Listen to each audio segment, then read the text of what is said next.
Sup Grizz Nation, we're back at on Everything Grizzlies, and in today's video we're going to be doing one of the final player prospect videos for the Grizzlies in entering this 2023 draft, which is, or 2022 draft, my bad.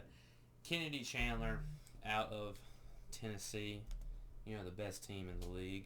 So right here, the one thing about Kennedy Chandler, he is an undersized point guard, but this dude has an NBA shot. Someone who could play off ball, as you can see right here. He played to Z. He played a couple of off ball to Z right here. Is like here, or Ziegler. It's like here, Ziegler. But good shot. I feel like one thing that I like about him is he doesn't come to like a 1-2 step. Well, I know he just said it, but it seems like he's really comfortable coming off of jump stops off of 1-2 or just a jump stop in general, like right there, and that's in transition. Like for a freshman, that's insane. Like the fact that you already have that in your bag and it's already a comfortability for you. That's something that it usually takes a couple of years to really develop if you are a young player. And I mean, like I said it before, he has decent ball handling abilities. Nothing that's like I would say is just out of it's just insane. That just separates him from anyone else. I would probably say Andrew Nembhard or John Montero would probably have better ball handling abilities. He did have, and the funniest thing is, he did have the highest vertical in the draft, which you really wouldn't expect at his size at 6 foot. He's actually like 6 foot. He's actually 5'11" without shoes on. So, and that's kind of crazy. Underrated playmaking ability, and about one reason why a lot of people, think, hey, Memphis should consider this kid is because of Tyus Jones' potential departure. Now, unless you're Grizz Legends, man, this dude thinks we should draft this man regardless if we sign 15 point guards. And I just want to say this. We're not going to draft Kennedy Chandler if Tyus Jones comes back. We're just not. It doesn't make sense to have 3 undersized point guards who can't defend and are roughly, they're okay shooters at the NBA level. So it just doesn't make sense, too, because you might have I guess down the line in, potential games, yeah. But most of the time, people have big point guards and big shooting guards, so it just doesn't make sense to draft this dude unless you want a backup point. Hey, man, Josiah Jordan-James is going to be really good. He'll be an NBA player. Same thing with Santi. But I like KC. He's a really good player. He'll be in the NBA for a long time. I just feel like he fits a team like Minnesota a lot more than Memphis. But he just has natural instincts as a point guard position and can also play the combo position if he needs to. I wish Folke was like that, man. He's not going to be in the NBA. He'll be in the G League, and then he'll probably play overseas for a long time, like the NBL. I wish he would at the NBL.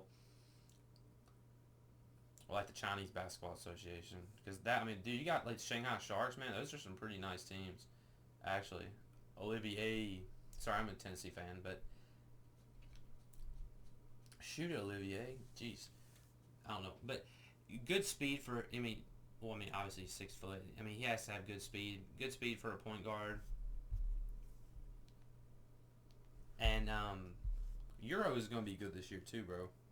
But one thing, he has good court feel. Like, I know a lot of times he goes baseline sometimes, and it's like he'll like have the ball on a string, and you're like, what the heck? So he does have a really good feel for the ball. I feel like his playmaking and craftiness isn't what you would want for a point guard. It wasn't like Tyus Jones coming out of college where he went to the summer league and absolutely just tore it up and got MVP. Just a solid, but he is a very solid player who, see, like right there, it shows his athleticism. He can get up, and I feel like he kind of gives me Jeff Teague vibes. I'm not gonna lie, where it's like he's an athletic point guard, can shoot the ball pretty well, can dribble okay, and he'll have his moments, but nothing. He'll be like a one-time All-Star at best.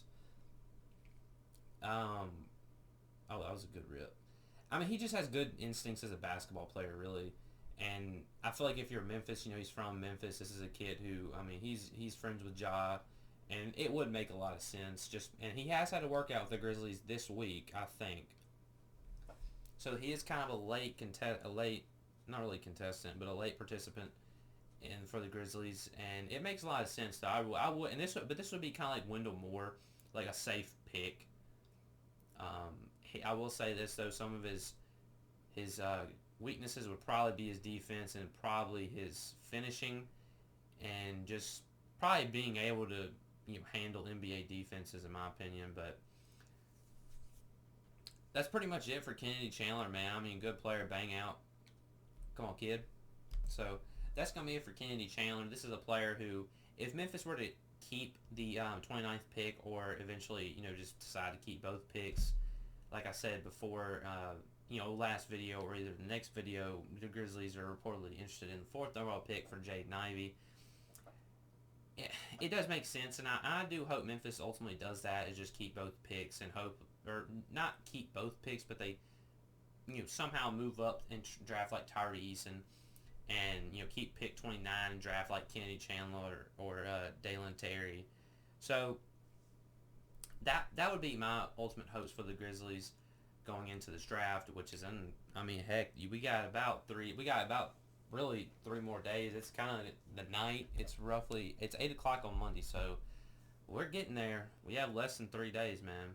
Or we have 3 days. We have less than 3 days, so it's coming pretty close, guys.